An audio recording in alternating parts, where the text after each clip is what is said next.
All right, just fixing up the hair, getting ready for this interview, because I know that you're looking forward to this. I know you've been speaking about it all morning. The 9 months leading up to childbirth can be one of the most exciting and fulfilling times in a woman's life. Choosing to have a baby is also one of the biggest decisions you will ever make. The Pregnancy Awareness Week serves to emphasize the value in making good prenatal choices to ensure a healthy mom and a healthy baby. Today we are joined in studio by midwife expert and childbirth educator, Ms. Lynn Bluff. Good to have you, Lynn. Thank you very much for joining us. Thank you. All right, so this is pretty much so. It's Pregnancy Awareness Week. We've got to be pregnancy aware every day of our lives because there's constantly someone who's pregnant around us. But what do you do in your profession? What is it exactly you do? I think the bottom line message for Pregnancy Education Week that is being coordinated is that if you're pregnant, attend childbirth education classes because it makes such a difference. Yeah. The difference that it can make from... At the worst, it can improve your birthing experience. At the best, it can actually save your life with the knowledge that you can gain there. Yeah. So really, people should ideally be planning their pregnancy, get their bodies in optimal health, and then once they're pregnant, to get all that knowledge that is just so essential to making informed choices. So informed choices are... They're something that we'd all like to make because during your pregnancy, obviously you can be in control of certain things, but there are other things that you really aren't in control of. You're not in control. Your body sort of does its own thing. What can you, however, ensure that you are able to control as a mother? I think that with knowledge and knowing what your birth choices are, that you can go in and make the choices that you actually want, ideally, from your birthing experience, from your parenting experience.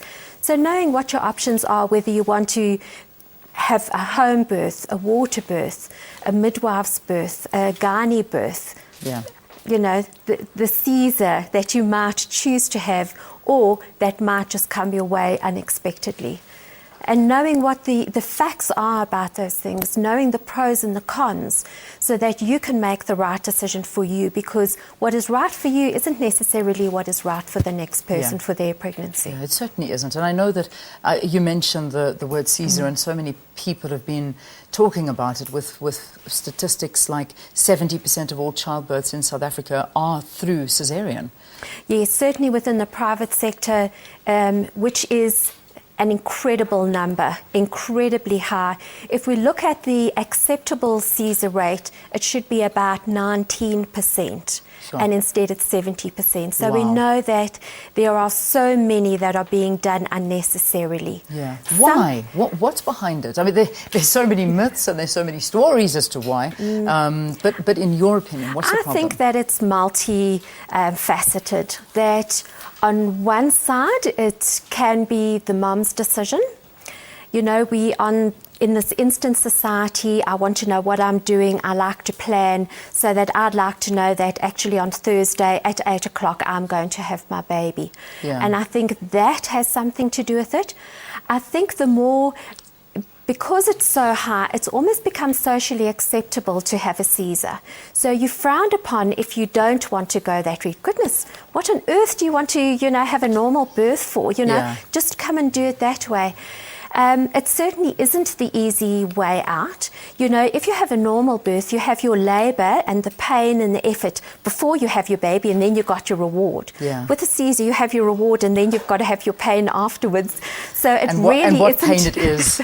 It's not fun. It's not fun. Yeah. I mean, there are obviously medical circumstances where a Caesar is necessary. Absolutely. And you do have to have one. We do know that. But like you say, sometimes it's not necessarily. And I think on the other side that for the doctor, it can be a matter of time and convenience.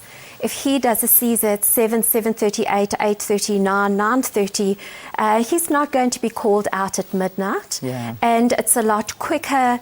And I think in some circumstances, it's almost like you're relieving that mother's pain. So you think you're doing her a favour instead of saying actually what is best for the mom and for the baby.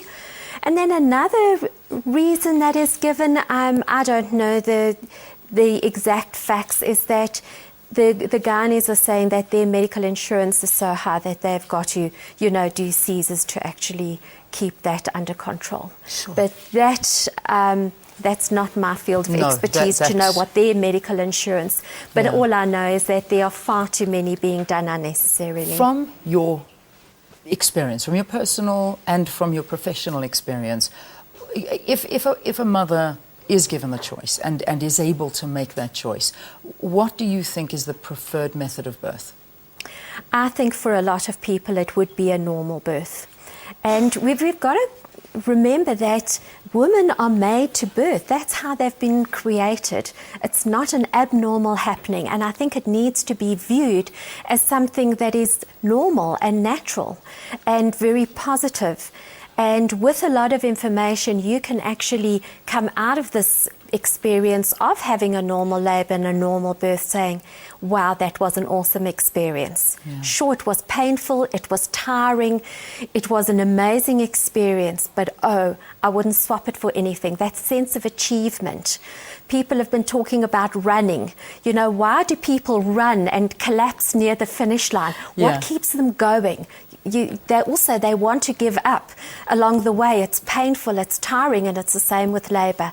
But that sense of achievement when you give birth and you've crossed the finish line, it's worth it all. Yeah, listen, to be honest with you, I'm still going to argue about that running thing with you.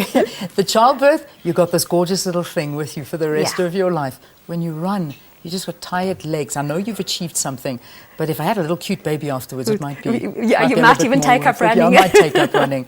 Listen, thank you so much for talking to us. So, Child Awareness Week, it's something that we all need to focus on. Not child awareness, I beg your pardon, it's Pregnancy Awareness Week. And it's just having a look at how to look after yourself in pregnancy, eat well, look after the baby, don't drink, don't smoke, make sure that your diet is very balanced, it's healthy, and look after this little life that's growing inside of you. It's a privilege, believe me, it's a privilege. Thank you. Thanks for being with us here on the program. Lynn Bluff, who is a midwife, talking to us on the program.